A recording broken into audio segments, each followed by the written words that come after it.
Has your 12-year-old started closing their door, talking to you less? Does the relationship feel a little bit disconnected and you're not sure why? That type of a shift in a relationship can feel very hard, and it can be hard to sort out sometimes.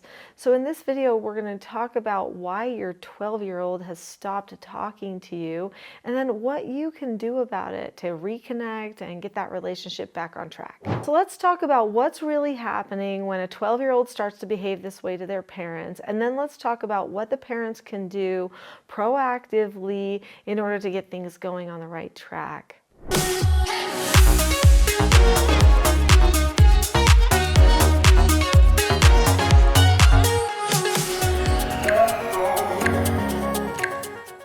Age 12 is an interesting time. For many people, especially for girls, this is a time of puberty.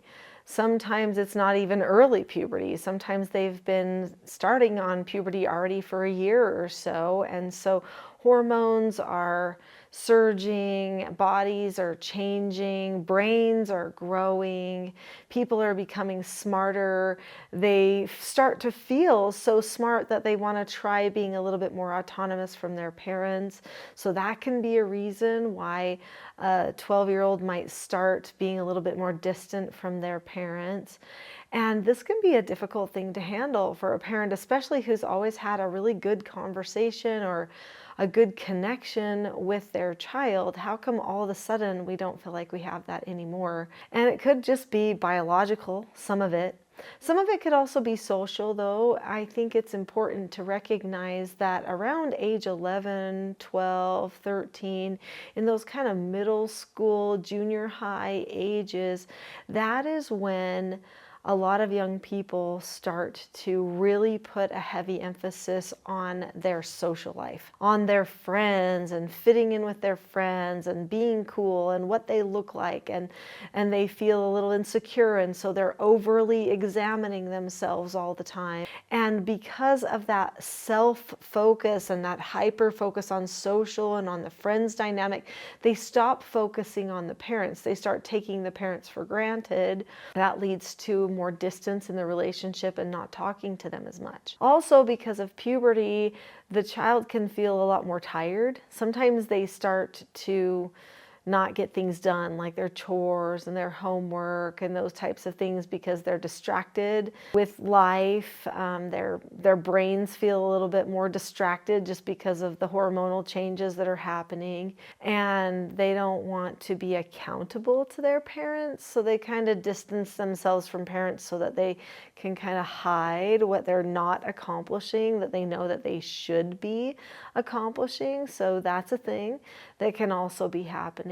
Another thing that could be happening, which might be, I would say, a little bit more concerning, would be that the child is getting into something that they shouldn't be. Maybe they're seeing things online. Maybe people are talking to them online that they have been told to either keep a secret, or they just know, I should probably not tell my parents this, or they'll be disappointed in me, they'll be worried about me, something like that. And so because they don't want to have those conversations, or because they don't want to get in trouble, then they keep things secret from their parents and they keep engaging in things they shouldn't. You know, when a child, say, is into porn, or they're super addicted to gaming and doing it at times the parents don't know when it's happening, those types of things, or, you know, social media could be the same situation as the gaming, then the child actually distances themselves because they don't want to be close enough that they feel like that they should open up and be honest with the parents. If you can kind of like put the parent as more of an acquaintance for a minute, and so you don't have to tell them as much and just be kind of like, hi, how are you? How was your day? Good. And then that's it. Then you are able to avert any conversations that could lead to what you're actually doing with your time and how you're spending your time. A lot of young people beg and beg to get devices and stuff, and then when they get on them, they end up addicted, but they don't want to tell their parents to take the device away. They even know they're maybe on the thing too much. Maybe their parents are telling them to do other things sometimes, but they don't want to prove to their parents that they were right about the addiction, and so that's a thing that can sometimes happen where they'll just like hide that type of behavior. So I don't know what's happening in your home. I mean, it could be that the child's hiding behavior. It could be that the child's just going through this kind of hard time where they feel themselves smart and they feel themselves wanting to solve a lot of problems, or they're drawn a lot towards social and they're just kind of hoping you'll be there as support because they're having a hard time managing all the relationships. You know, that could be the thing too. No matter what the situation is, you do need to keep reaching out to your child and making sure that they know you're a priority, even if you're not getting the type of connection that you would want. So don't take it personal. That's probably my biggest suggestion to you, is don't let that be a thing that you let the relationship hinge on. I would take some deliberate efforts to have some just one-on-one time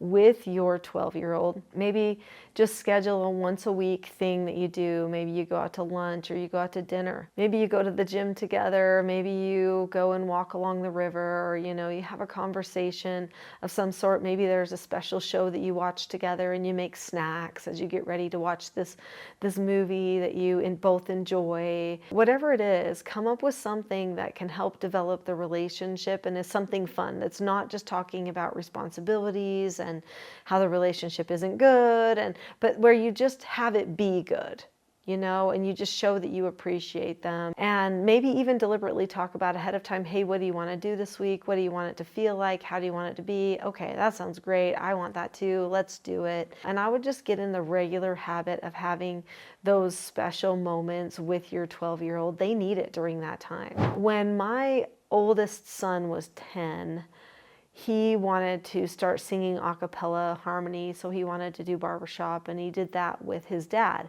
for lots of years until he hit about age, I would say 15 or 16, and then he stopped doing the barbershop singing with dad. I mean, his voice changed and, you know, there were all kinds of things that were happening at the same time, but he was having every Wednesday night he spent with his dad and his grandpa. And they were able to mentor him and develop good relationships with him. And he had such good friends that were in this barbershop group of people.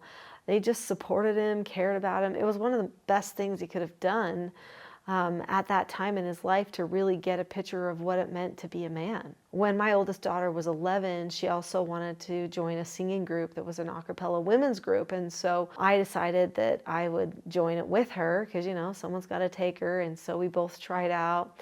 She made it on the first try. It took me two, you know, she's a little bit more gifted musically than I am.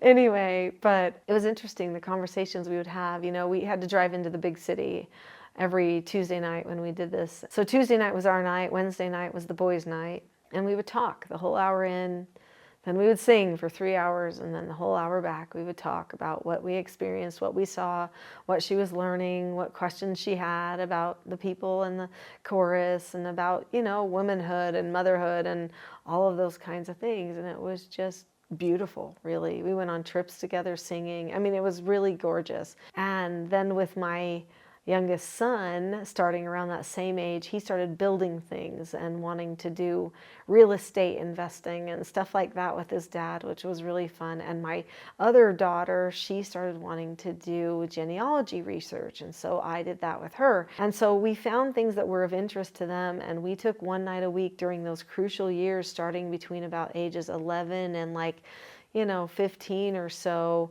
where we just prioritized them and did what we called man training and woman training. And it was beautiful, actually. Our relationship really flourished during that time. Now, I think it's really important for you not to be negative when you're talking about the relationship with your child and where you want it to be.